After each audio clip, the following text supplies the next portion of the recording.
বাচ্চারা, এসো আমার পাশে বসো।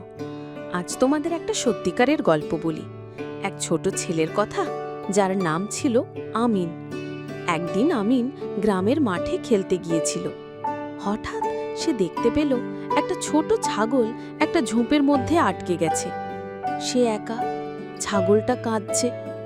আমিন খুব ভয় পেয়ে গেল, কারণ ঝোপের পাশে সাপও থাকতে পারে। কিন্তু সে ছাগলটাকে ফেলেও আসতে পারছিল না। তখন আমিন হাত তুলে বলল, হে আল্লাহ, তুমি সবার সাহায্য করো। আমিও ছোট, কিন্তু আমি সাহায্য করতে চাই। তুমি আমায় সাহস দাও, আমি যেন ছাগলটাকে বাঁচাতে পারি। বাচ্চারা, জানো কি হলো? আল্লাহ তাআলা আমিনের হৃদয়ে সাহস ঠেলে দিলেন।